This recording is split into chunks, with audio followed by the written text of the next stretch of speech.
অখিল গগৈ মুক্তিৰ দাবীত গুৱাহাটীৰ কৃষক মুক্তি সংগ্ৰাম সমিতিৰ প্ৰতিবাদী কাৰ্যসূচী আৰু অখিল গগৈ মুক্তিৰ দাবী যিহেতু ৰাজ্যৰ বিভিন্ন প্ৰান্তত প্ৰতিবাদী কাৰ্যসূচী হাতত লোৱা হৈছে অভিনৱ ধৰণে প্ৰতিবাদ কৰা হৈছে কৰবাত যদি পথাত ভৈৰীৰ প্ৰতিবাদ কৰা হৈছে আন কোনো স্থানত দেখা পোৱা গৈছে বিভিন্ন ধৰণে এই প্ৰতিবাদী কাৰ্যসূচী আৰু আজি যেহেতু গুৱাহাটীত এই প্ৰতিবাদী কাৰ্যসূচী এই মুহূৰ্তত পোনপটীয়াকৈ লৈ যায় বিচাৰিছে এই প্ৰতিবাদী কাৰ্যসূচীৰ মাজলৈ আমাৰ সৈতে সংযুক্ত হৈছে বলেন ভট্টাচাৰ্য বলেন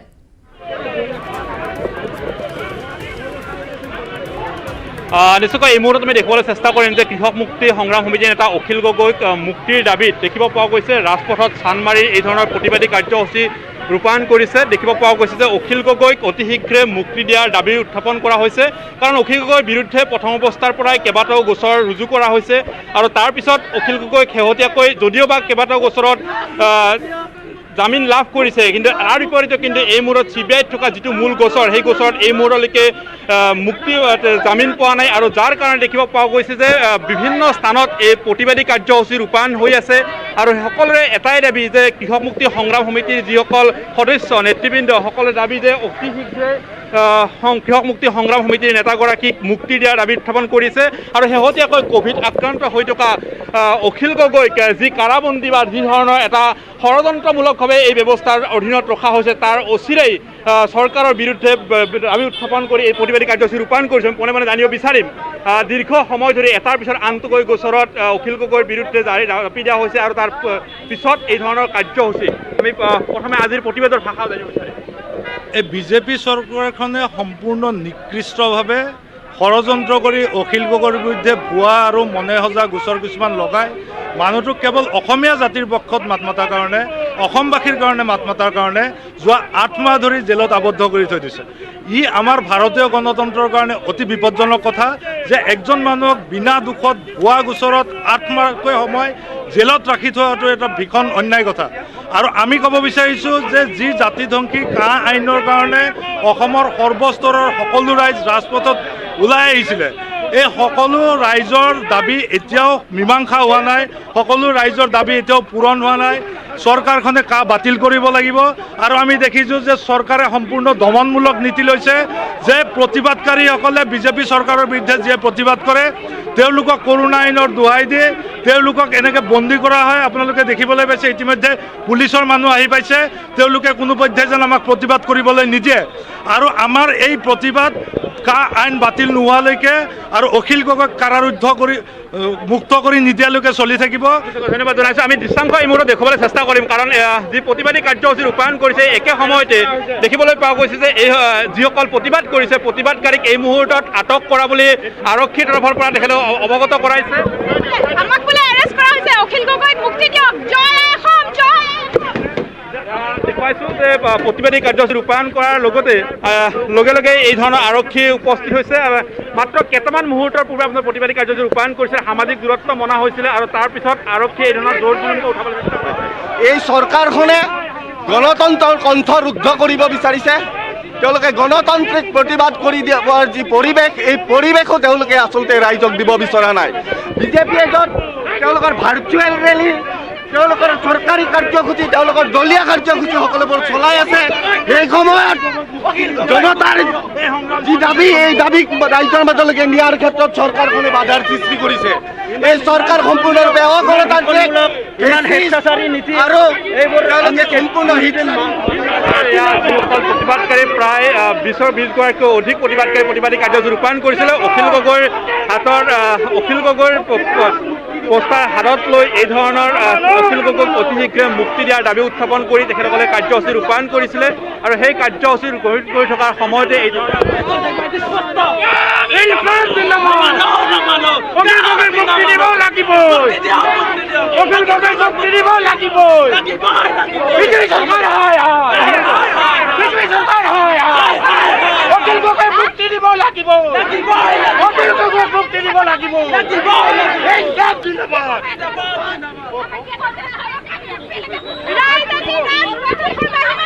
আমি সোশ্যাল ডিস্টেন্স মানি চলিছো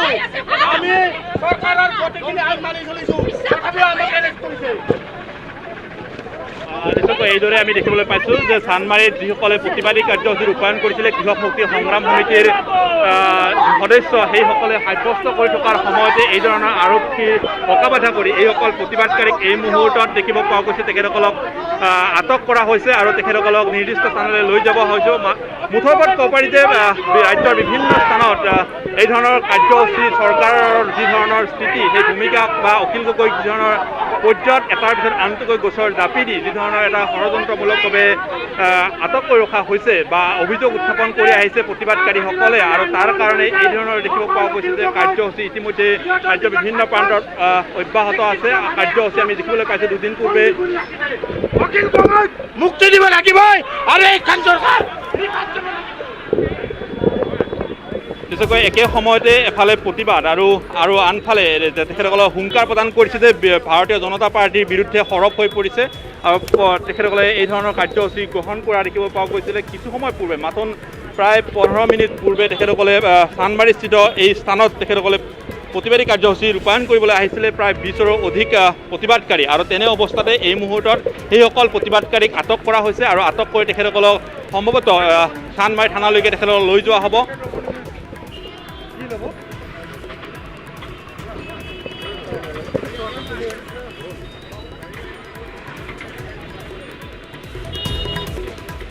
আৰু আমি পোনপটীয়াভাৱে দেখুৱাই আছোঁ অখিল গগৈ মুক্তিৰ দাবীত আজি প্ৰতিবাদী কাৰ্যসূচী গুৱাহাটীত কৰা হৈছিলে আৰু যিসকল লোকে প্ৰতিবাদকাৰীসকলক ইতিমধ্যে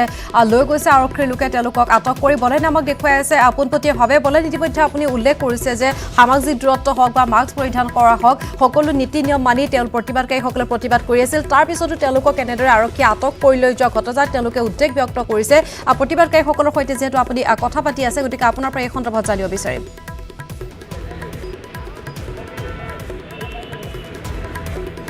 যিহেতুকে এদিন পূৰ্বে গুৱাহাটী মহানগৰীত সম্পূৰ্ণৰূপে 146 ধাৰা অব্যাহত ৰখা হৈছিলে আৰু তেনে সময়ছোৱাত এটাই কথা আছিলে যে কোনো কাৰণত ইয়াত প্ৰতিবাদী কাৰ্যসূচী বা অইন কোনো কাৰ্যসূচী ৰাখিব নোৱাৰিব কিন্তু এই মুহূৰ্তত মই পোনে পোনে আৰক্ষীৰ ভাষ্য গ্ৰহণ কৰিবলৈ চেষ্টা কৰিম বাইদেউ অকণমান গোটেই প্ৰক্ৰিয়াটো প্ৰতিবাদ কৰা সামাজিক দূৰত্বৰ মাস্ক পৰিধান কৰি প্ৰতিবাদ কৰিছিলে তাৰপিছত এই ধৰণৰ উঠাই দিয়াৰ আটক কৰা হ'ব বুলি জানিব পাৰিছোঁ 144 ভায়োলেশ্যন কৰিছে ন 144 ভায়োলেশ্যন কৰাৰ কাৰণে তেওঁলোকক এৰেষ্ট কৰা হৈছে